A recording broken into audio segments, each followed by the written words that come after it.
Bismillahirrahmanirrahim. Assalamualaikum warahmatullahi wabarakatuh. Alhamdulillahi rabbil alamin. Wassalatu wassalamu ala asyrafil anbiya'i wal mursalin. Sayyidina wa nabiyyina Muhammadin wa ala alihi wa sahbihi ajma'in. Asyhadu an la ilaha illallah wahdahu la syarika lah. Wa asyhadu anna Muhammadan abduhu wa rasuluh. Allahumma la sahla illa ma ja'altahu sahla. Wa anta taj'alul hazna sahlan idza syi'ta. Allahumma faqihna fi dinik wa 'allimna ma yanfa'una warzuqna al-ikhlasa fil qawli wal 'amal wa zidna 'ilman ya arhamar rahimin. Nuwasil fi syarhi al-manzumah al-qawaid al-fiqhiyah li Syekh al-Allamah Abdurrahman ibn Nasir as-Sa'di rahimahullahu ta'ala al-mutawaffa sana 76 wa 300 minal wa ba'da alf minal hijratin nabawiyah. Pada pertemuan terakhir kita sudah selesai pada kaidah atau pada bait yang ke-14 ya, pada kaidah al-masalih wal mafasid.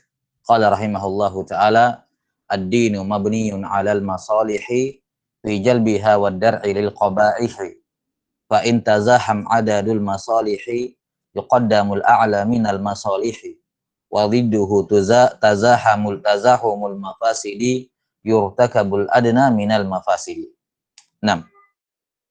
Selanjutnya pada bait yang ke-15 sampai ke-17 qala rahimahullahu taala qa'idatu syari'ati taysiru fi kulli amrin nabahu ta'siru wa laysa wajibun bil iqtidari wala muharramun ma'al firari wa kullu mahdhurin ma'ad darurah biqadri ma tahtajuhu darurah.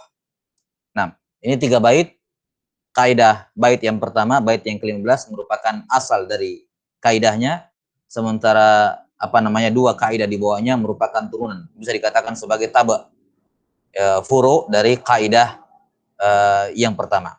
Dikatakan qaidatus syari'atu dalam sebagian nuskhah atau dalam nuskhah tulisan dari penulis rahimahullahu taala wa min qawaidis syari'ati taysiru. Ya, wa min qawaidis syari'ati taysiru. Demikian dalam khat dari penulis An-Nazim rahimahullahu taala. Namun sebagaimana sudah kita sebutkan bahwa ini termasuk bait yang membutuhkan ta'dil dan telah dita'dil oleh murid beliau Syekh Abdullah bin Abdul Aziz Al-Aqil rahimahullahu taala, dita'dil dengan qaidatus syari'ati taysiru. Qaidatus syari'ati at-taysiru. Kata beliau rahimahullahu taala qaidatus syari'ati taysiru, atau kalau kita menggunakan lafadznya Syekh, wa min qawaidis syari'ati taysiru fi kulli amrin nabahu ta'siru. Di antara kaidah-kaidah dalam syariat, yakni di antara qawaid al-fiqhiyah, qawaid bahkan ini termasuk qawaid al-kubra al-khamsah, qawaid al-khamsah al-kubra adalah at-taysiru. Wa min qawaidis syari'ati taysiru, yaitu memberikan kemudahan. Memberikan kemudahan. Kapan kemudahan itu diberikan? Fi kulli amrin nabahu ta'siru. Fi kulli amr, pada segala sesuatu nabahu ta'sir. Nabahu yakni aradalahu. Ya. Nabahu yakni aradalahu. Asalnya suatu ibadah tersebut bisa dikerjakan, kemudian aradahu ta'sir. Ya, tiba-tiba muncul, tiba-tiba dimasuki oleh ta'sir. Sesuatu yang menyulitkan. Maka disitulah datangnya At-taysir. Ya, disitulah datangnya At-taysir. Ini kita sudah sebutkan kemarin, ya, merupakan salah satu dari 5 qawaid al-kubra. Ya. Ini 5 qawaid kubra ini sudah harus di luar kepala, ya, dalam bab al-qawaid al-fiqhiyah ini. Kita ulangi. Al-qawaid al-khamsah al-kubra, yang pertama al-umuru, al-a'malu binniyah, al-a'mal binniyah. Kemudian yang kedua al-yaqin la yazulu bisyak. Kemudian yang ketiga ini, ya, yaitu al-masyaqqatu. Kalau ibaratnya kebanyakan fuqaha, al-masyaqqatu tajlibut taysir. Al-masyaqqatu tajlibut taysir. Nanti kita akan sebutkan lafaz-lafaz yang lain. Ini yang ketiga. Kemudian yang keempat, ad-dararu yuzal, atau la darar wa la dirar. dan yang kelima al-adah muhakkamah atau al-adah ma'mulun biha. Al-adah ma'mulun biha. Nah, ini 5 qawaid al-khamsah al-kubra. Dan ini salah satu kaidahnya. Makanya kata beliau, "Wa min qawaid syariati," yakni di antara qawaid al-khamsah al-kubra yang ma'ruf dalam syariat adalah at-taisiru fi kulli amrin nabahu ta'sir. Memberikan kemudahan pada segala amalan, pada segala perkara yang ada apa? Dimasuki oleh taksir. Dimasuki oleh taksir. Nah, kaidah ini ditakbir oleh para ulama dengan beberapa takbirat. Yang pertama, apa yang kita sebutkan tadi, al-masyaqqatu tajlibu at-taisir. Bahwa al-masyaqqah itu tajlibu at-taisir, mendatangkan atau masyaqqah itu tajlibu, ya. Mendatangkan apa? At-taisir. Nah, penamaan ini atau ibarat ini dikritisi oleh sebagian ulama dengan mengatakan bahwa menisbatkan jalbut taisir kepada al-masyaqqah ini tidak tepat. Karena yang mendatangkan taisir adalah Allah Subhanahu wa taala, bukan masyaqqah itu sendiri. Ya. Yani ini mengkritisi dari sisi apa? Penisbatan. Penisbatan apa? Jalbi at-taisir kepada apa? Kepada al-masyaqqah. Ya, al-masyaqqah bukan dia yang mendatangkan taisir, melainkan dia sebab datangnya taisir dari Allah Subhanahu wa taala. Karena itulah ditakdil lafaz kaidah ini oleh sebagian ulama dengan mengatakan bahwa yang tepatnya dikatakan al-masyaqqatu sababun lit-taisir. Al-masyaqqatu sababun lit-taisir. Bahwa masyaqqah itu menjadi sebab datangnya kemudahan dari Allah Subhanahu wa taala. Kemudian juga ada ibarat, ya, ada ibarat lain di kalangan para ulama mengatakan idza dhaqal amru ittasa. Idza dhaqal amru ittasa'a. Yani kalau apa namanya? Suatu urusan itu menjadi sempit, menjadi susah, maka ittasa, maka Islam, ya, syariat Islam dengan sendirinya akan memberikan kelapangan. Akan memberikan kelapangan. Idza dhaqal amru ittasa. Kalau suatu urusan itu sempit, ya, maka syariat akan datang memberikan kelapangan. Akan memberikan kelapangan. Taib, ini makna umum dari apa namanya? Kaidah ini. Jadi sifat syariat Islam, ya, sifat syariat Islam pada dasarnya Islam adalah agama yang mudah. Pada dasarnya apa? Islam adalah agama yang mudah dan banyak sekali dalil-dalil dalam Quran dan Sunnah yang menunjukkan apa? Asal ini. Ya. Di antaranya firman Allah Subhanahu wa taala, yuridullahu bikumul yusra wa la yuridu bikumul usra. Ya, Allah Subhanahu wa taala menghendaki kebaikan kepada kalian dan Allah Subhanahu wa taala tidak menghendaki kesusahan kepada kalian. Nah, dan juga firman Allah Subhanahu wa taala, "Wa ma ja'ala 'alaikum fid dini min haraj." Wa ma ja'ala 'alaikum fid dini min haraj. Dan Allah Subhanahu wa taala tidak pernah, ya, menjadikan pada agama kalian itu kesusahan. Ya, tidak ada, Allah taala tidak menjadikan pada agama kalian apa? Kesusahan. Nah, ini apa namanya? Menunjukkan bahwasanya agama pada dasarnya Islam itu dibangun di atas apa? Kemudahan. Ya, Rasulullah sallallahu alaihi wasallam bersabda, "Bu'itsu bil hanifiyatis samha." Saya diutus dengan agama tauhid dan samha. Dan apa? yakni lapang, ya, memberikan kemudahan. Dan juga Rasulullah sallallahu alaihi wasallam, "Innad dina yusr wa la yushadda dina ahadun illa ghalabah." Agama itu mudah. Tidaklah seorang mempersulit dalam beragama kecuali dia akan dikalahkan. Karena itulah di antara sifat Rasulullah sallallahu alaihi wasallam sebagaimana digambarkan oleh Aisyah radhiyallahu taala anha bahwa tidaklah beliau alaihi salatu wasallam disuruh atau diminta untuk memilih dua perkara kecuali ikhtaru aisaraha. Beliau akan pilih apa? Aisarahuma. Yang paling ringan di antara, yang paling mudah di antara apa? Kedua perkara tersebut, malam yakun isma. Selama opsi tersebut bukanlah dosa. Ya, maka ini dalil-dalil yang sangat banyak, ya, dan masih banyak tentunya dalil-dalil yang lain yang menunjukkan bahwa syariat kita pada dasarnya memberikan takhfif, yaitu apa? Pada dasarnya agama itu mudah. Ya, pada dasarnya agama itu mudah. Jelas sampai sini ya? Nah, karena itulah taisir, sifat memberikan kemudahan yang dimiliki oleh syariat kita itu ada dua bentuk. Ada dua bentuk. Yang pertama ada taisirun asli. Ada taisir yang sifatnya asli, yakni memang dari sananya sudah memberikan kemudahan. Memberikan apa? Kemudahan. Dari awalnya itu syariat Islam memang memberikan kemudahan. Kemudian yang kedua ada taisir yang sifatnya aridi, yakni taisir yang datangnya belakangan. datangnya belakangan. Nah, ini yang dimaksud oleh penulis rahimahullahu taala di sini, ya, qaidatu syari'ati taisiru fi kulli amrin nabahu ta'siru. Yani amalan Islam, syariat Islam pada dasarnya apa namanya? Sudah memiliki sifat taisir. Kita katakan tadi taisir asli. Ya, yani asalnya Islam itu sudah taisir, sudah memberikan kemudahan. Namun ketika amalan yang sudah mudah itu, amalan yang pada dasarnya sudah mudah itu, ya, asalnya sudah mudah, dimasuki oleh apa namanya? Taksir, maka akan datang lagi taisir. Namanya taisir apa? Taisir aridi, yakni taisir yang datang belakangan untuk menutupi atau untuk memberikan kelonggaran pada atau membantu ya, mengerjakan ibadah yang kemasukan apa? Ya, kemasukan taksir yang sifatnya juga arid. Nah, jelas saja jadi taisir yang menjadi sifat agama kita ada dua, ada taisir asli dan ada taisir aridi. Adapun taisir yang asli, ini semua syariat Islam pada dasarnya mudah. Misalnya sholat 5 waktu.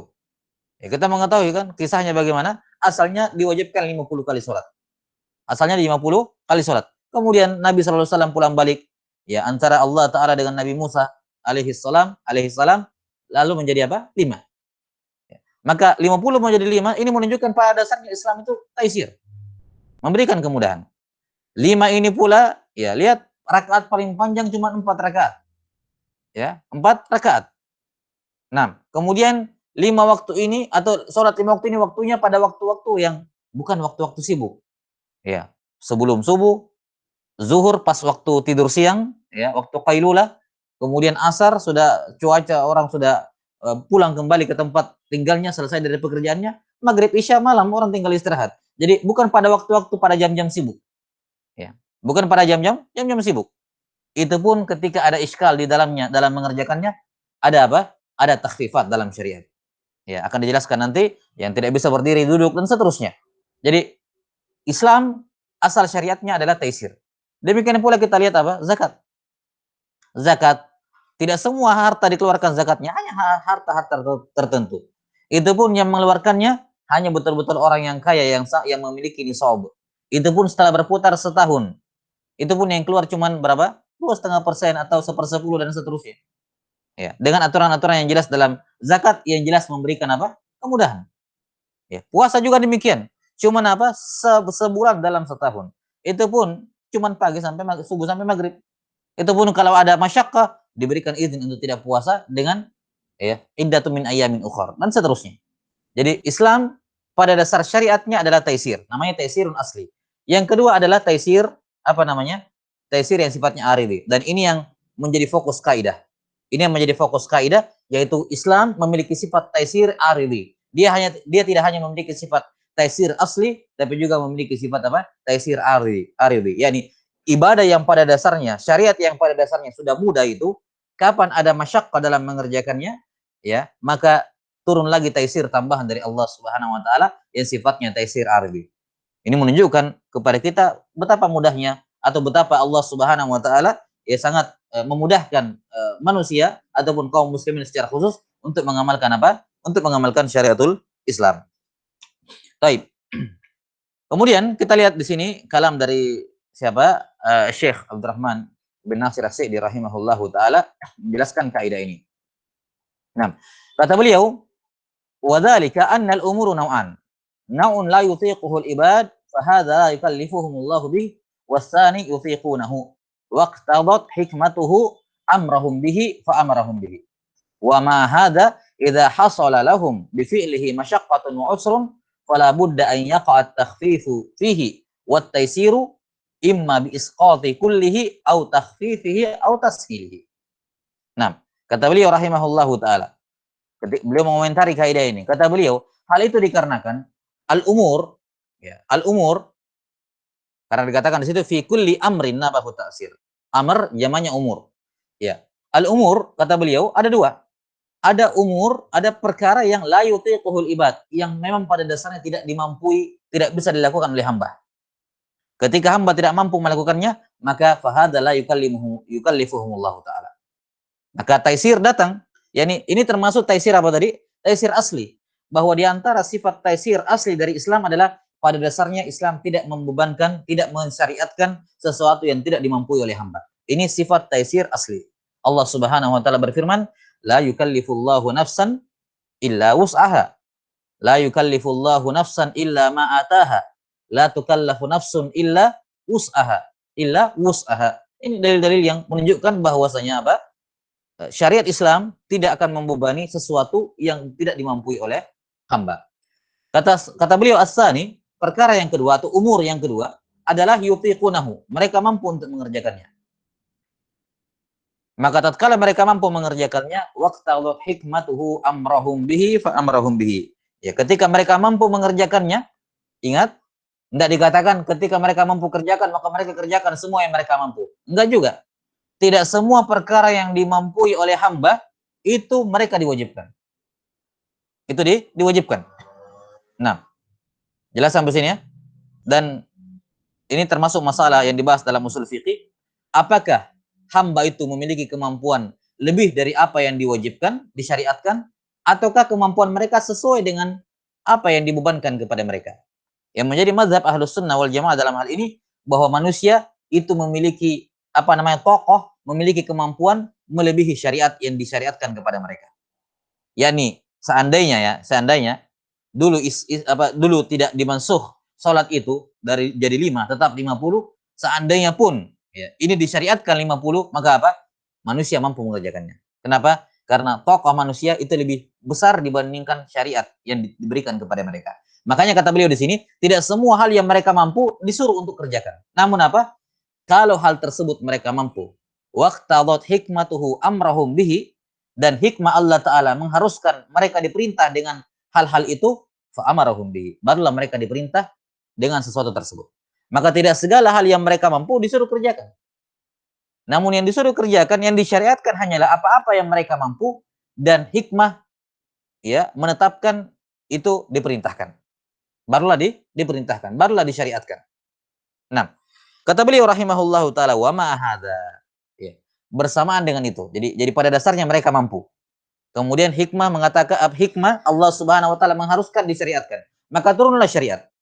Namun bersamaan dengan itu, idza hasala lahum bi fi'lihi masyaqqatun wa usr, ketika dalam pengerjaannya mereka mendapati masyaqqah wa usr, kesulitan, ya, gangguan, fala budda an yaqa at-takhfifu fihi wat taysir.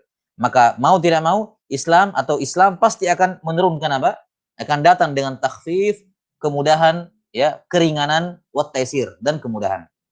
Bagaimana bentuk kemudahan dan keringanan dalam Islam? Imma bi isqatihi kullihi, apakah dengan menggugurkan semua ibadah itu secara mutlak dari asalnya, au takhfifihi wa tashilihi, ataukah dengan cara apa? Ditakhfif, diberikan keringanan, wa tashil, ya, diberikan keringanan dan at-tashil, kemudahan. Nah, ini kandungan umum dari kaidah ini. Jelas ya? Jadi Islam pada dasarnya mudah. Namun ketika syariat yang asalnya sudah mudah tersebut dikerjakan dan ada taksir, ya, padanya ada masyaqqah padanya, maka apa? Islam datang untuk memberikan kemudahan. Islam datang memberikan kemudahan. Tapi dikatakan di sini oleh beliau rahimahullahu taala, qaidatus syari'ati taisiru fi kulli amrin nabahu ta'siru. Kapan taisir datang dari Allah Subhanahu wa taala? Yakni ketika ada al-usrah wal masyaqqah. Ada usrah dan al-masyaqqah. Nah, apakah semua usrah dan masyaqqah itu menjadi sebab datangnya taisir? Jawabannya tidak. Diterangkan oleh para ulama bahwasanya al-masyaqqah ataupun al-usrah itu ada 3 tingkatan. Al-masyaqqah dan atau al-usrah itu ada 3 tingkatan. Tingkatan yang pertama, tingkatan yang tertinggi adalah masyaqqah yang kubra, ya, masyaqqah yang uzma, masyaqqah yang besar, masyaqqah yang besar. Kemudian yang kedua ada masyaqqah yang masyaqqah yang sugra, ya, dan ada masyaqqah yang wusta, pertengahan. Nah, bagaimana dhawabitnya? Bagaimana dhawabitnya membedakan? Kata para ulama, masyaqqah itu dikatakan kubra kalau dia sudah membahayakan salah satu dari 5 asasiat, ya, 5 hak asasi manusia yang kita sebutkan kemarin. Apakah nyawa, ataukah misalnya agama, nyawa, harta, kemudian keturunan, dan kehormatan. Ini kalau sudah membahayakan salah satu dari 5 ini, ya, dalam mengerjakan ibadah, salah satu dari 5 ini terancam, maka itu sudah menjadi apa? Masyaqqah al-kubra.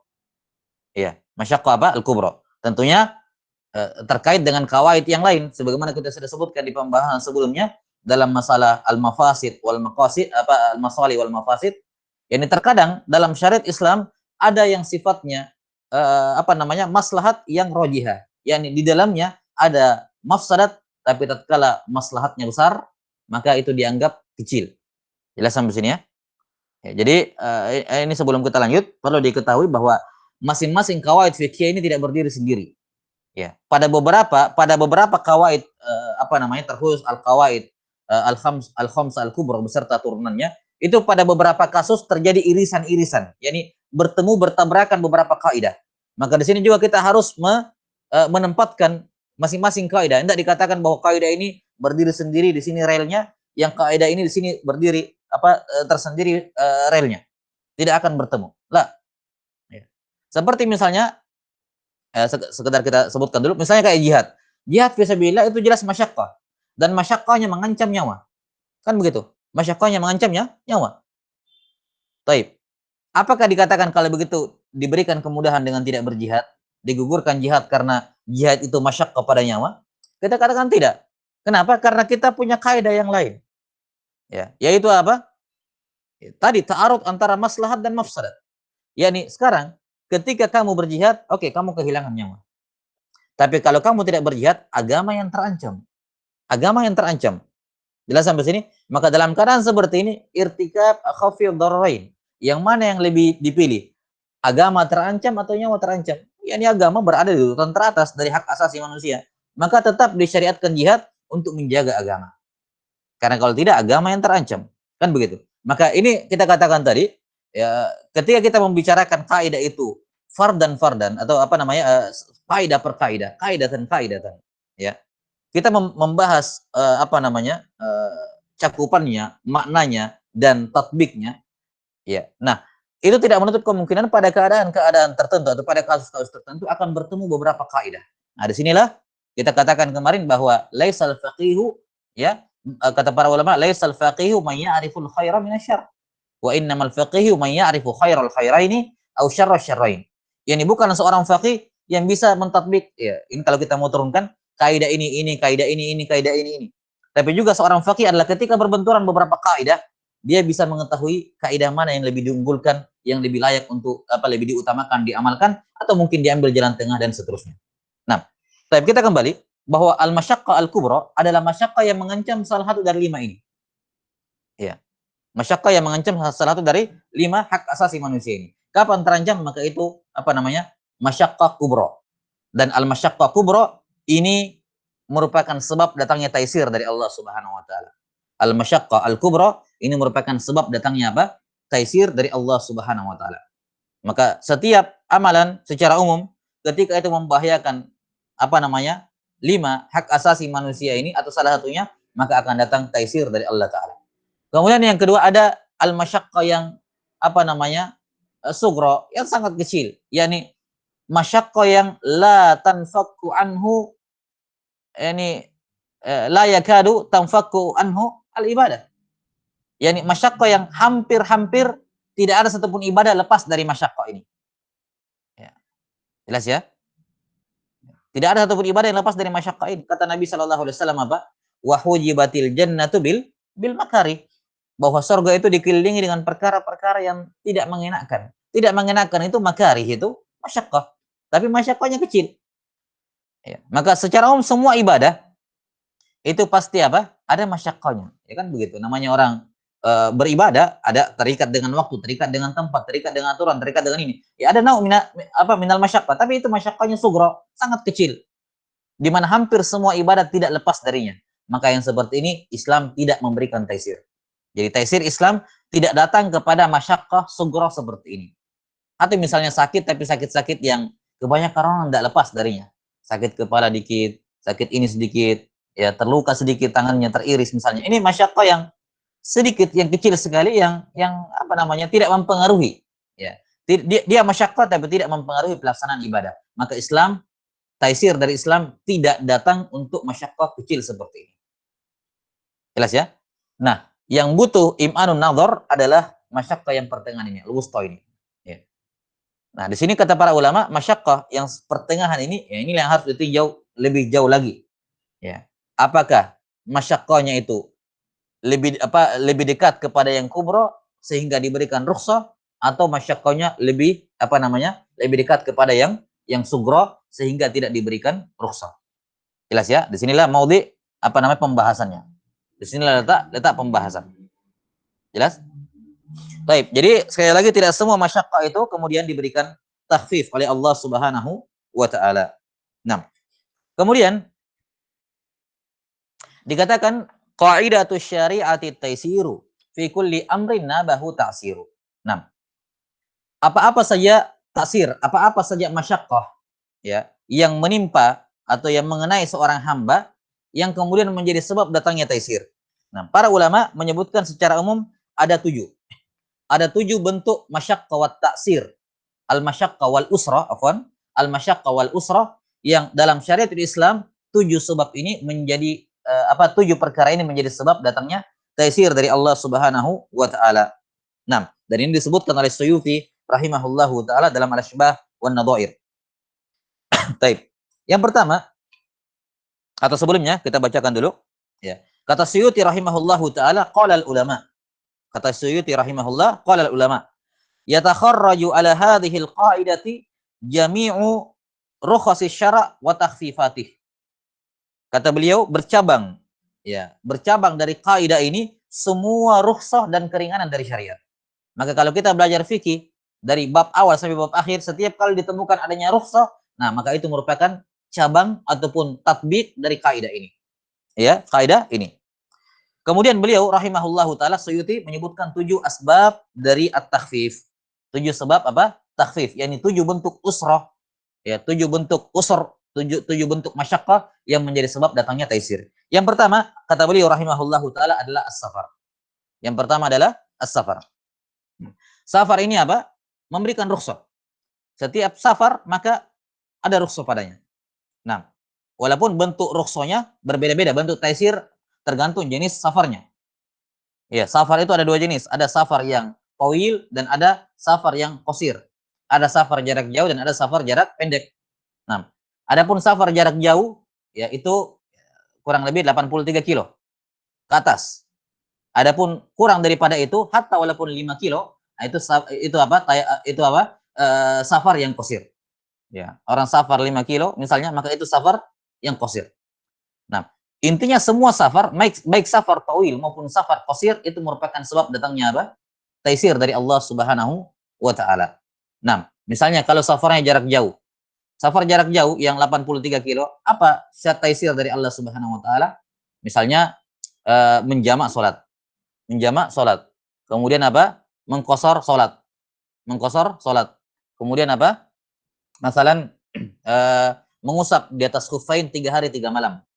Kemudian yang keempat, boleh tidak berpuasa, diganti di hari yang lain. Ini 4 rukhsah untuk safar jarak jauh. Ya, 4 rukhsah untuk safar jarak jauh. Yang pertama mengusap khuf 3 hari 3 malam. Kemudian yang kedua jamak salat, yang ketiga mengqasar salat, dan yang keempat apa? Boleh iftar di bulan Ramadan. Sementara taisir ataupun rukhsah untuk safar jarak pendek, misalnya tayamum, at-tayamum. Kemudian pembolehan sholat di atas kendaraan. Ya, ini maksudnya kalau dikatakan kalau dibolehkan pada jarak pendek, apalagi jarak panjang lebih dibolehkan lagi, gitu ya. Ya, cuman maksudnya apa? Yang 4 rukhsah yang jarak panjang tadi, safar jarak jauh itu tidak boleh dilakukan di safar jarak pendek. Jelas ya? Ini maksud pembagian ini. Jadi 4 rukhsah dalam safar jarak jauh nggak boleh dilakukan ketika safarnya jarak pendek. Tapi 4 safar dalam jarak pendek ini bisa dilakukan, lebih bisa lagi dilakukan pada jarak jauh. Jelas ya? Apa 4 safar atau 4 rukhsah dalam safar jarak pendek? Yang pertama adalah pembolehan salat sunnah di atas kendaraan walaupun tidak menghadap kiblat. Ya, pembolehan salat sunnah di atas kendaraan walaupun tidak menghadap kiblat. Kemudian yang kedua, isqatul jumu'ah. Ya. boleh tidak hadir salat Jumat, gugur kewajiban salat Jumat.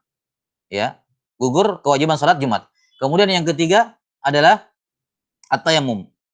Yang ketiga adalah apa? At-tayammum, dan yang keempat adalah yakni aklul maita, ya, memakan apa? Bangkai ketika muftar. Ketika apa? Al-muftar. Nah, ini 4 rukhsah. Jadi totalnya untuk safar ada 8 rukhsah semuanya. Ya, totalnya safar dalam pembahasan fikih, walaupun mungkin pada beberapa kasus dengan perbedaan mazhab ada tambahan yang lain, namun yang masyhur dalam mazhab Syafi'i itu ada 8. Safar 8 rukhsah pada safar. Jelas ya? 4 rukhsah untuk safar jarak jauh dan 4 rukhsah untuk safar jarak pendek tadi, jarak dekat tadi. Baik, ini yang pertama as-safar. Kemudian yang kedua kata beliau rahimahullahu taala, kata Suyuti, jenis masyaqqah yang kedua adalah al-marad, adalah sakit. 6. Ya, ketika orang sakit, bagaimana kadar sakit itu? Ya, kadar sakitnya berbeda-beda, tergantung ibadahnya. Tergantung apa? Ibadahnya. Nah, yakni kalau sakit saja membahayakan, apalagi apa? Apalagi sampai membahayakan nyawa. Misalnya batasan sakit pada tayamum, ya. Pada tayamum, pembolehan menggunakan meninggalkan air untuk tayamum itu berbeda dengan kadar sakit untuk misalnya sholat jamaah. Meninggalkan sholat jamaah berbeda kadarnya, tergantung ibadahnya. Masalah sakit dalam masalah tayamum. Kapan seorang boleh tayamum? Kata para ulama, dobit al-marad yang membolehkan tayamum adalah semua sakit yang apa namanya, ya kita tidak berbicara mengenai kematian sudah, itu jelas, ya, tapi kita berbicara mengenai sakit. Setiap sakit yang menghilangkan atau berbahaya, ya, pada anggota tubuh, berbahaya pada anggota tubuh. Apakah dengan menghilangkan anggota tubuh tersebut, misalnya mengharuskan dia diamputasi, ataukah menghilangkan manfaatnya, yakni anggota tubuhnya masih ada tapi manfaatnya tidak bekerja, tangannya masih ada tangannya tapi tidak bisa bergerak. Ya. Jadi dobit sakit yang kalau seorang menggunakan air, ya, bisa sakit, maka boleh tayamum. Dobitnya adalah kalau sakitnya menghilangkan anggota tubuhnya atau menghilangkan manfaat dari manfaat anggota tubuhnya, atau memperparah penyakitnya, atau memperlama sembuhnya. Yang asalnya sembuhnya bisa cepat, gara-gara pakai air telat sepekan, telat 2 hari. Nah, ini menjadi uzur juga. Jelas ya? Misalnya ada sakit ini kalau nggak pakai air bisa cepat. Ya, tapi kalau dia pakai air akan sembuh tapi berkurang. Dari tadinya 1 pekan menjadi misalnya 10 hari. Nah, ini uzur. Sakit seperti ini yang diizinkan. Jelas sampai sini ya? Atau misalnya cuma sakitnya suhu tubuhnya sudah demam, kalau dia pakai air bisa meningkat suhu tubuhnya. Maka ini juga apa? Memperparah penyakit. Maka ini juga uzur. Jelas ya? Jadi ini dhabit marad dalam masalah tayamum. Dhabit dalam masalah marad dalam menghadiri sholat jamaah lain lagi, yaitu apa namanya? Sakit yang la yatahammal, dia tidak sanggup untuk berdiri. Tidak sanggup bagi dia untuk berdiri. Yani dalam artian atau bukan tidak sanggup berdiri, yakni sakit yang bisa mengganggu konsentrasinya dalam sholat. Sakit yang bisa mengganggu konsentrasinya dalam sholat. Maka dalam keadaan seperti itu, ya tentunya lebih diberikan rukhsah bagi dia untuk sholat di rumahnya. Untuk sholat di rumahnya. Nah, dan demikian seterusnya dari tergantung ibadah-ibadah tertentu, marotnya itu tingkatannya bisa jadi berbeda-beda. Tapi secara umum marot yang kita sebutkan dalam pembahasan tayamum tadi itu yang bersifat menyeluruh. Baik. Kemudian sebab yang ketiga ataupun masyaqqah yang ketiga yang menjadi sebab datangnya taisir dari Allah Ta'ala adalah al-ikrah. Adalah paksaan. Adalah apa? Paksaan, dipaksa. Nah, paksaan ini macam-macam. Ada ikrah yang sifatnya mulji dan ada ikrah yang ghairu mulji. Ada ikrah, paksaan yang seorang hamba tidak punya kuasa sama sekali di situ, tidak punya kuasa sama sekali di situ, dan ada ikrah yang seorang hamba masih punya kuasa di situ. Nah, kalau dia ikrahnya yang dia tidak punya kuasa di situ, ya, para fuqaha sebutkan misalnya ada orang yang sangat besar, ada orang besar badannya, kemudian ada orang kecil, ya, diangkat orangnya kemudian dipakaikan pukul orang sampai mati. Nah, jadi dia dijadikan alat, orang-orang dijadikan alat. Nah, ini kan ghairu muljid, dia tidak punya pilihan di sini, tidak bisa lepas dari sini. Maka yang seperti ini masyaqqah. Ya, termasuk sebab datangnya taisir. Nah, ini dia tidak berdosa ketika dia dipakai menjadi alat untuk memukul orang misalnya. Atau misalnya dia dihipnotis untuk melakukan sesuatu. Dia tidak punya kemampuan di situ. Ya, tidak punya kemampuan untuk melakukan apa-apa di situ. Atau yang semacamnya. Ya. Nah, jadi eh, ada ikrah yang dia tidak punya kemampuan di situ, tidak punya opsi di situ, dia tidak punya kendali di situ, dan ada ikrah yang dia punya kendali di situ. Nah, ini pembahasannya lebih dalam lagi. Bagaimana kalau ditodong senjata, kemudian dia masih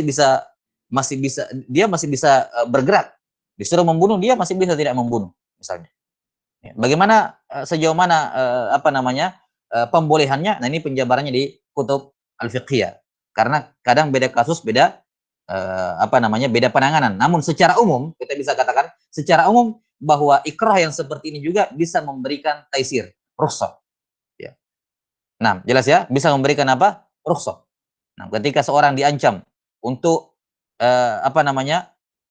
membunuh orang lain, kalau tidak saya bunuh kamu. Ya. Jelas ya? Atau misalnya, kamu minum khamar, kamu batalkan puasamu. Kalau tidak saya bunuh kamu. Maka yang seperti ini tentunya apa? Ya, silakan, ada rukhsah dari syariat. Silakan dia minum khamar, silakan dia masalah mengerjakan hal yang dilarang itu, ya, minum khamar atau makan bangkai atau membatalkan puasanya. Kenapa? Ada ikrah, ada ancaman. Ya, ada ancaman. Tapi sekali lagi, penerapan kaidah ini selalu harus diperhatikan kaidah yang lain. Misalnya, ketika ada seorang dikatakan, kamu bunuh si fulan. Kalau kamu tidak bunuh dia, saya bunuh kamu. Apakah boleh dia membunuh orang lain untuk menyelamatkan nyawanya? Kata para fuqaha, nggak boleh. Tidak boleh. Kenapa? Karena di sini nyawa setiap orang itu sama. Ya, akan kita sebutkan nanti bahwasanya apa? Bahwasanya masyaqqah ataupun darurat itu, keadaan darurat tidak menggugurkan hak orang lain. Ya, itu nanti di cabang kaidah berikutnya. Jelas ya, bahwa di antara turunan dari kaidah ini adalah bahwa ad-darurat itu la tusqitu haqqal ghair.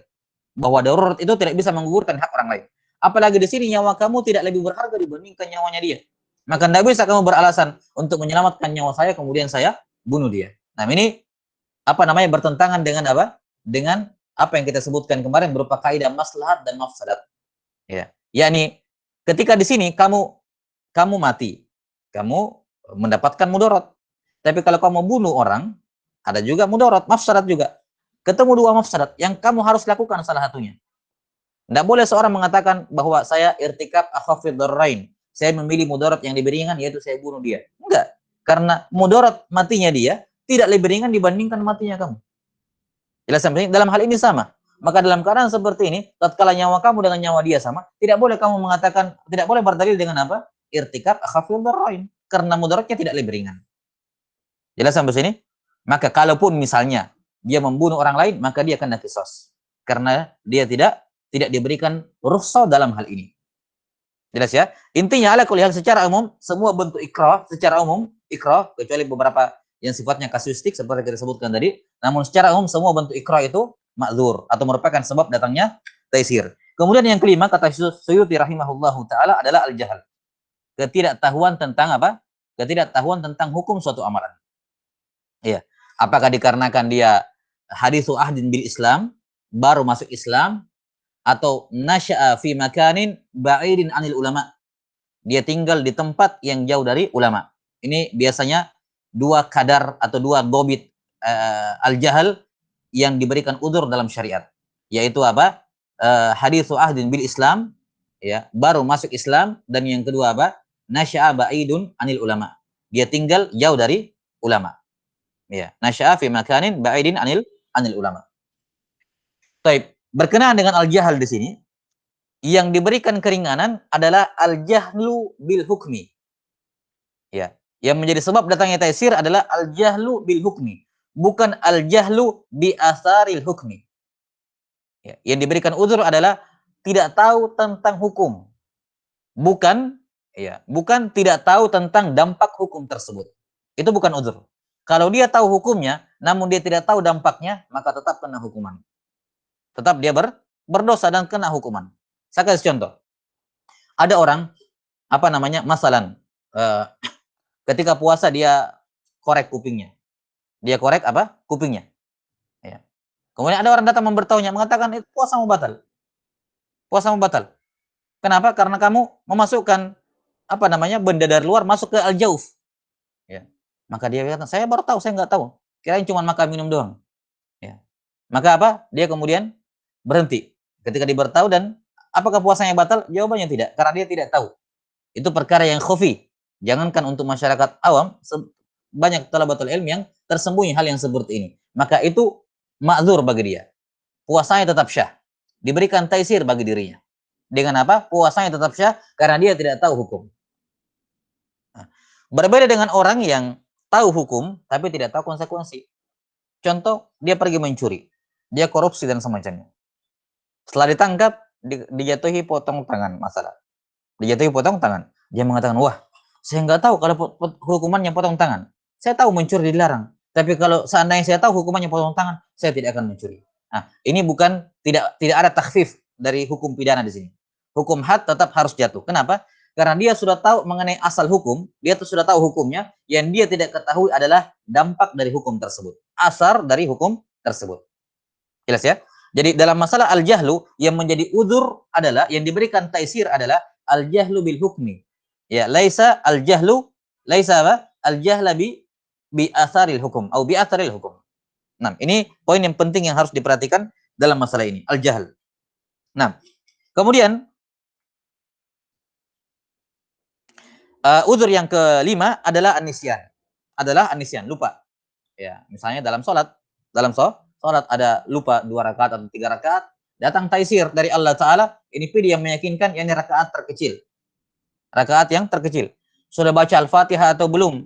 Ya, ragu-ragu dia. Maka syariat datang, hukum asalnya belum. Maka baca kembali, baca ulang.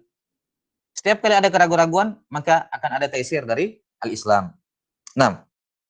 Kemudian yang ke-6 adalah umumul balwa, yakni suatu apa namanya suatu kesulitan yang sifatnya merata. Ya, yang sifatnya apa? Yang sifatnya merata. Ya. Ta'ummu bihil balwa, yang jarang, yang seorang itu kadang sulit untuk lepas darinya. Itu namanya apa? Ta'ummu bihil balwa. Jadi masyaqqah yang sifatnya dialami oleh banyak orang dan banyak orang yang sulit untuk lepas darinya. Maka ini juga datang taisir dalam Islam. Contoh misalnya dimaafkannya najis-najis yang sedikit. Ya. Ya kan?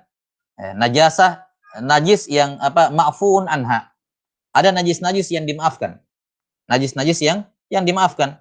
Seperti misalnya najis yang dimaafkan adalah yasirud dam.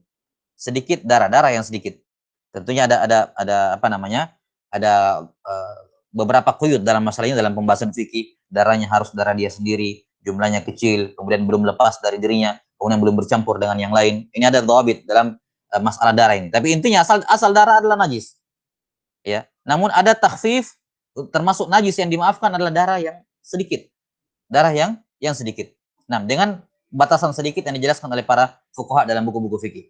Nah, kemudian apa? Termasuk najasa yang ma'fuun anha adalah najasa allati la tudrikuha at-taraf. Najis yang tidak terlihat oleh mata, misalnya percikan-percikan di kamar mandi kadang. Ya. Kan begitu. Kita nggak tahu. Siapa tahu ada, ya kan begitu. Percikan-percikan kita nggak tahu. Nah, maka yang seperti ini juga dimaafkan. Kalaupun ada maka dimaafkan. Misalnya dia sudah berusaha semaksimal mungkin untuk menjaga, tapi tetap kepercik kena pakaiannya, masalahnya. Tapi percikannya tidak kelihatan dengan mata. Nah, maka ini termasuk yang dimaafkan. Ya, termasuk dimaafkan. Semisal apa? Najis yang masih ada sedikit setelah istijmar. Tentunya orang kalau istijmar cebok dengan batu, tentunya tidak akan sebersih air. Pasti masih ada sedikit. Nah, ini termasuk najis yang dimaafkan. Najis yang dimaafkan. Nah, dan seterusnya. Ini apa namanya? Masyaqqah yang keenam yaitu masyaqqah yang ta'ummu bihil balwa yang apa sulit untuk lepas darinya. Ya, termasuk dibolehkannya bersuci dari air yang sudah berubah sifatnya ya dengan benda suci, tapi benda sucinya itu yasyukku saunul ma anhu. sulit untuk menjaga air dari itu. Misalnya air yang di danau ataupun yang semacamnya tumbuh di dekatnya pohon. Pohon ini daunnya kalau gugur ya gugur. Jatuh ke air kadang merubah warna air atau merubah ini air. Ya. Maka kapan air ini berubah dengan sifat berubah sifatnya gara-gara daun yang jatuh, maka tetap dibolehkan berwudu dengannya. Kenapa? Karena ini yasyukku saunul ma'anhu. Atau misalnya dia berubah gara-gara tempat mengalirnya, seperti misalnya air berubah karena panah, keruh di sungai. Ya, gimana caranya mau menjaga air sungai dari keruh, dari tanah yang dia lewat di situ? Ini masyaqqah. Maka yang seperti ini taisir dari Allah Ta'ala, boleh berwudu dengan air yang sudah berubah betul-betul sifatnya, tapi berubahnya gara-gara apa? Yasyukku saunul ma'anhu. Dengan hal-hal yang sulit untuk menjaga air dari agar tidak terkena itu. Jelas sampai sini ya. Demikian pula pembolehan adanya goror, adanya sedikit goror dalam jual beli. Misalnya mau beli rumah, ya. Apakah harus dilihat pondasinya? Tentunya diantara mengetahui kualitas rumah adalah pondasi. Tapi apakah kalau tidak kelihatan pondasinya berarti tidak boleh jual beli karena ada goror? Kita katakan betul ada goror ketika kamu tidak tahu pondasinya. Cuman kan masyaqqah luar biasa kalau setiap orang beli rumah harus cek pondasi. Masyaqqah. Itu ta'ummu bihil balwa. Jelas ya? 6. Kemudian yang keenam, yang terakhir yang ketujuh, yang terakhir adalah an-naqs. Adanya kekurangan pada dirinya, pada asalnya. Ketika orang tersebut memiliki kekurangan pada dasarnya, maka akan selalu ada takhfif dari Allah Subhanahu wa taala. Saya kasih contoh perempuan. Dikatakan perempuan naqisatu aqlin wa dinin. Ada beberapa ruksa atau ada beberapa keringanan yang Allah Taala berikan kepadanya. Dalam masalah puasa, ketika dia hamil dan menyusui, ketika dia haid dan nifas, ketika dia haid dan nifas. Nah, ada taisir. Nah, dalam masalah nafkah, dalam masalah apa? Nafkah. Ya. Siapa lagi yang punya nakes? Orang gila. Orang gila, tidak berakal. Siapa lagi? Anak kecil yang belum memayyiz atau anak kecil yang sudah memayyiz tapi belum balik. Ada taisir dari Allah Subhanahu wa taala karena apa? Naqsun fil khalq atau fil khilqah. Adanya kekurangan dalam penciptaannya. Yani pada dasarnya diciptakan dia seperti itu. Anak kecil, ya belum balik atau belum memayyiz, orang gila, perempuan dan seterusnya, ini ada taisir dari syariatul Islam. Nah, ini 7 jenis sebab yang mendatangkan taisir, yang menjadi sebab apa? Datangnya taisir dalam syariatul Islam. Nah, kemudian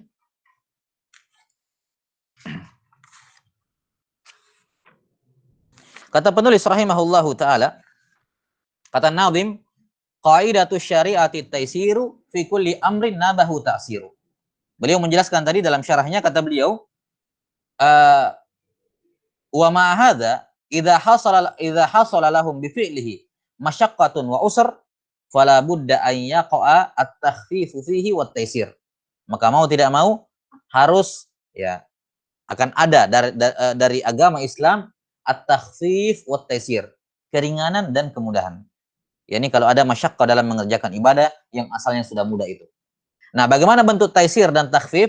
Kata Syekh rahimahullahu taala, imma bi isqatihi kullih, apakah digugurkan semuanya secara total? Digugurkan semuanya secara total, au takhfifihi atau diringankan, au tasyilihi atau dimudahkan. Atau dimudahkan. Baik. Ini pembahasan kita berikutnya mengenai apa? Anwa at-takhfif. Anwa at-takhfif dalam syariat al-Islam. Nah, jenis-jenis takhfif dalam Islam itu ada beberapa. Di sini penulis rahimahullahu taala menyebutkan 2 secara umum ya. Nah, yang pertama adalah at-takhfif bil isqat. Ya, memberikan keringanan dengan cara apa? Menggugurkan ibadah itu dari asalnya. Menggugurkan apa? Ibadah itu dari asalnya. Contoh misalnya menggugurkan wudu dengan tayamum. Ketika tidak bisa menggunakan air untuk mandi junub masalan atau untuk wudu, maka gugur total. Ya, pindah ke tayamum. Ya. Jelas ya? Selama tidak bisa menggunakan air, maka gugur tayamum, gugur wudu, gugur mandi junub, ya. Kemudian digantikan dengan tayamum. Jelas ya? Taib, ini namanya apa? Takhfif bil isqat, yakni bi isqatil hukmi. Bi isqat al hukmi. Kemudian yang kedua ada takhfif bil badal. Takhfif dengan apa? Al badal. Kamu tidak bisa kerjakan ini, ya sudah jangan kerjakan itu, tapi kerjakan yang ini. Ini biasanya dalam Khisal al-kafarat. Kafarat itu. Kafarat orang yang melakukan apa? Berhubungan di siang hari Ramadan ya dengan syarat-syaratnya. Membebaskan budak ya. Tidak bisa membebaskan budak miskin atau misalnya punya harta tapi tidak ada budak yang bisa dibeli, maka apa? Ya, diganti. Ya, dimudahkan, diringankan dengan cara diganti, yaitu apa? Berpuasa 2 bulan berturut-turut. 2 bulan berturut-turut. Tapi itu juga nggak bisa, diganti ke memberikan makan 60 orang miskin. Memberikan makan 60 orang miskin. Demikian pula kafarat dalam sumpah misalnya, sumpah dan nazar. Sumpah dan nazar. Silakan pilih 3 ini, membebaskan budak atau memberikan makan 10 orang miskin atau memberi pakaian 10 orang miskin. Silakan dipilih salah satunya. Ya. Kalau tidak bisa 3-tiganya, maka baru dibadal dengan yang kedua, yaitu berpuasa 3 hari. Berpuasa 3 hari. Sebagian mengatakan berturut-turut, sebagian mengatakan tidak. Baik. Jadi ini at-takhfif bil badal. Takhfif dari syariat dengan badal. Kemudian yang ketiga ada takhfif bin naqs. Takhfif dengan mengurangi ibadah tersebut. Misalnya yang tidak bisa berdiri, silakan duduk. Ya. Orang tidak bisa berdiri, ya duduk. Duduknya mau di kursi, nggak bisa di kursi dibawa, nggak bisa dibawa pakai kursi. Nah, itu naqs. Ya. Kalau tidak bisa duduk, maka iltija. Iltija itu baring di sisi tubuh bagian sisi tubuh. Disunnahkan sisi tubuh bagian kanan, walaupun boleh sisi tubuh sebelah kiri dengan tetap menghadap kiblat tentunya. Namanya apa? Iltija. Nah, kalau tidak bisa iltija, baru istilqa. Istilqa itu menghadap ke langit-langit. Menghadap ke langit-langit, istilqa. Ya, itu pun dengan mengangkat, dianjurkan kalau mampu maka tetap diangkat kepalanya sedikit untuk agar bisa tetap menghadap ke kiblat. Agar tetap bisa menghadap ke kiblat. Baik. Ini at-takhfif bin naqs. Kemudian berikutnya adalah at-takhfif bil jama'. At-takhfif bil jama'. Nah, termasuk naqs juga seperti mengqasar salat 4 rakaat jadi 2 rakaat. Itu juga naqs. Ya, takhfif bin naqs seperti mengqasar salat. Nah, kemudian ada takhfif bil jama'. Ya, at-takhfif bil jama' seperti misalnya menjama' salat. Menjama' salat. Nah, dan menjama' salat itu disyariatkan pada apa? Ketika seorang musafir, ya, ketika seorang musafir dan ketika seorang ketika hujan ya, ketika hujan. Nah, ketika musafir dan ketika hujan, yakni dengan syarat-syaratnya. Tentunya dengan beberapa persyaratan dalam masalah menjama' salat dalam hujan, ketika hujan. Nah, kemudian yang merupakan mazhab dari Al-Hanabilah dan juga ikhtiar dari sebagian ulama Syafi'iyah, yaitu menjama' ketika sakit. Dibolehkan menjama' ya ketika sakit. Jelas ya? Nah, walaupun asal mazhabnya Syafi'iyah tidak membolehkan jama' dengan sakit, namun itu ikhtiar dari sebagian fuqaha Asy-Syafi'iyah. Nah, ini at-takhfif bil jama'. Kemudian yang terakhir adalah at-takhfif bit taghyir. At-takhfif bit taghyir, memberikan keringanan dengan merubah cara ibadah tersebut, dengan merubah kaifiatnya. Misalnya salat khauf. Dalam salat khauf fi syiddatil khauf, ketika berada di ma'rakah. Ketika berada di ma'rakah. Nah, intinya adalah mulutnya bergerak walaupun dia tidak ruku, tidak sujud dan semacamnya, intinya dia membaca bacaan-bacaan salat sesuai dengan waktunya. Baik. Ini bentuk-bentuk takhfif yang disebutkan oleh para ulama. Jadi ada berapa? Ada 6 bentuk takhfif. 6. Dan sebagian ulama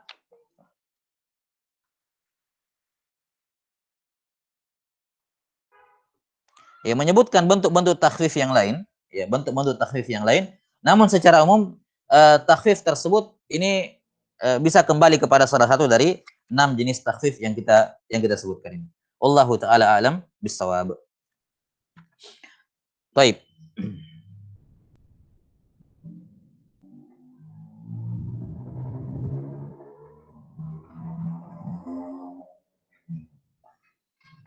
Kemudian di antara bentuk takhfif kita lihat yang disebutkan di sini oleh As-Sa'di rahimahullahu taala sebagai isyarat, kata beliau, wa yadkhulu fi hadhihi al-qa'idah anwa'un min al-fiqh.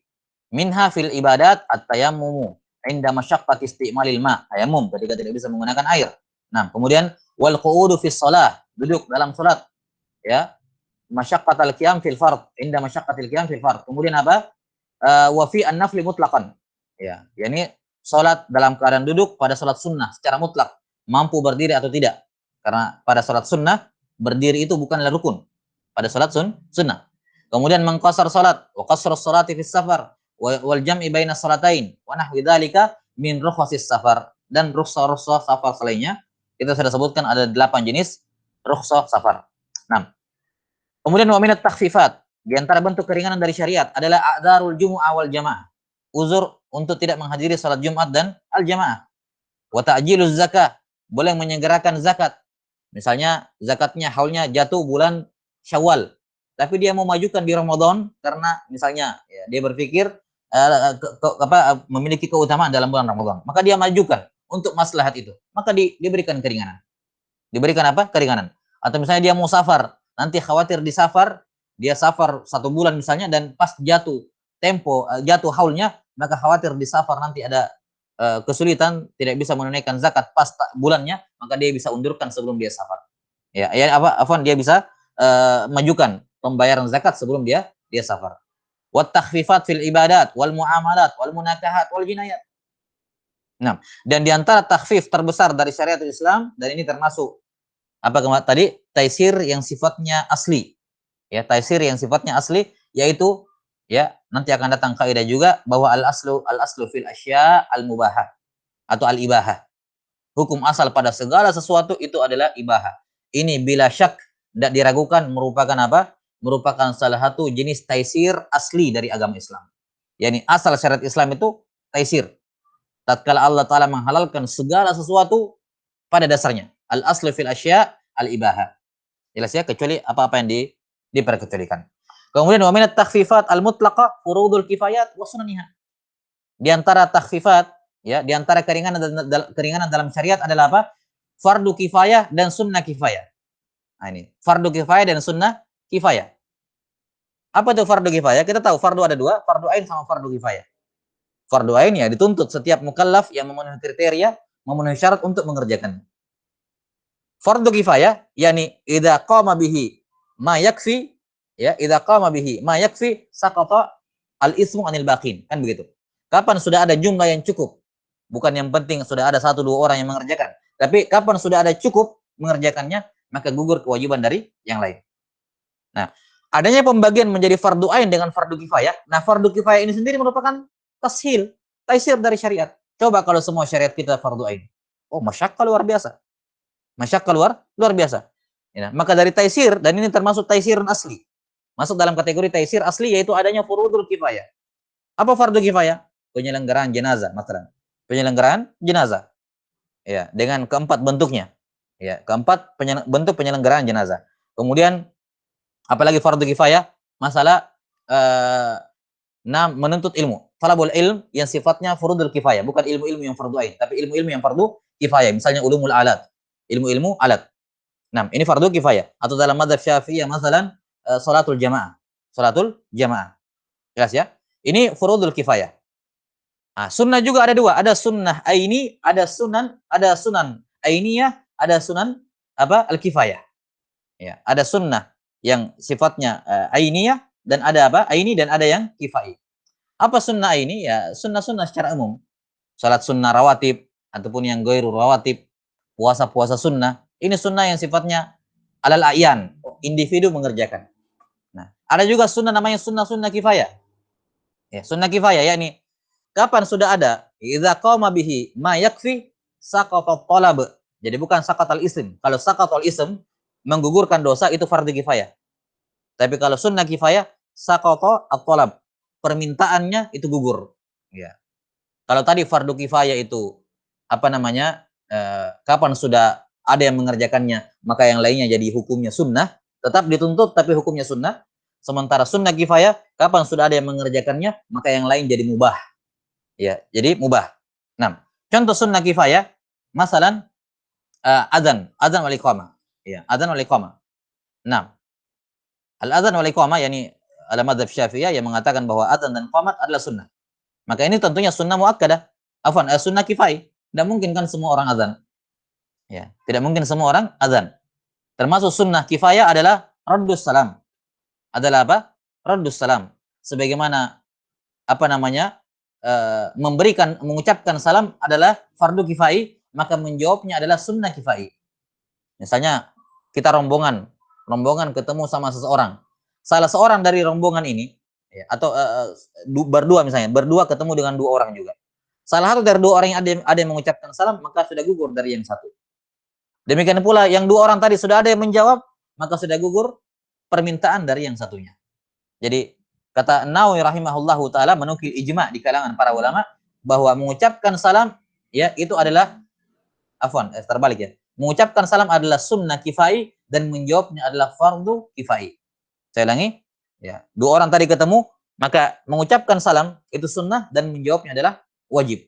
Mengucapkan salam pertama kali adalah sunnah kifai dan menjawabnya adalah fardu kifai. Jelas ya? Apalagi sunnah kifai disebutkan misalnya oleh para ulama, semisal mengucapkan basmalah. Ketika ada rombongan 2-3 orang makan bersama-sama, maka ketika salah seorang di antara mereka mengucapkan basmalah, maka apa namanya sudah mencukupi dari yang lain. Ini termasuk sunnah-sunnah kifai.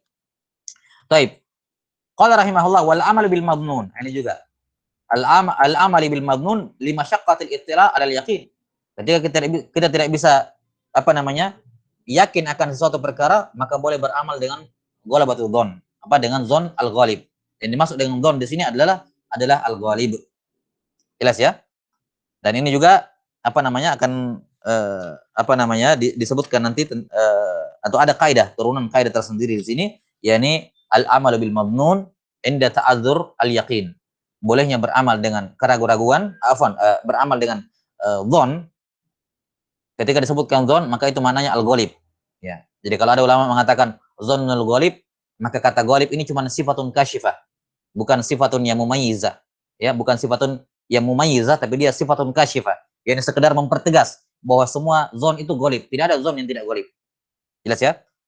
Jadi adzon ya boleh beramal dengan zon ketika apa tidak memungkinkan yakin. Misalnya tadi ragu-ragu dalam rakaat salat, maka dia pilih kemungkinan yang terbesar kalau bisa. Ya. Dia punya zon 3 atau 4 misalnya, 3 atau 4. Tidak selamanya kita pilih 3. Kalau dia punya zon 4, maka itu yang diambil. Kalau dia punya zon bahwa ini sudah 4, maka itu yang diambil. Tidak mesti 3. 3 itu nanti diambil kalau syak, ragu-ragu, tidak ada zon. Ya. Saya sudah rakaat ketiga atau rakaat keempat. Kalau dia punya zon 4, maka 4 yang diambil. Kalau dia tidak punya zon, maka baru diambil 3. Baru diambil 3. Jelas ya? Ya, wal amal bil madnun lima syaqqatil ittila' alal yaqin. Wallahu a'lam. Baik, ini beberapa bentuk-bentuk yang disebutkan oleh penulis rahimahullahu taala sebagai tatbik dari kaidah ini. Sebagai tatbik dari kaidah ini. 6. Dan masih ada penjabaran atau penjelasan tentang kaidah ini akan kita tambahkan tatbiknya dan juga pada kaidah dua kaidah turunan yang beliau sebutkan nanti di sini, walaysa wajibun bil iqtidari wala muharramun ma'a firari wa kullu mahdurin ma'a darurah biqadri ma tahtajuhu darurah. Ini dua kaidah merupakan turunan dari kaidah al-musyaqqah sababun litaysir. Nah, insyaallah taala kita akan jelaskan pada pertemuan esok hari. Nah, wal ilmu indallah. Nas'alullah ta'ala ay yu'allimana mimma yanfa'una wa ay yanfa'ana bima 'allamana innahu waliyyu dzalika wal qadiru 'alaih. Subhanakallahumma wa bihamdik asyhadu an la ilaha illa anta astaghfiruka wa atubu ilaik. Walhamdulillahirabbil alamin. Assalamualaikum warahmatullahi wabarakatuh.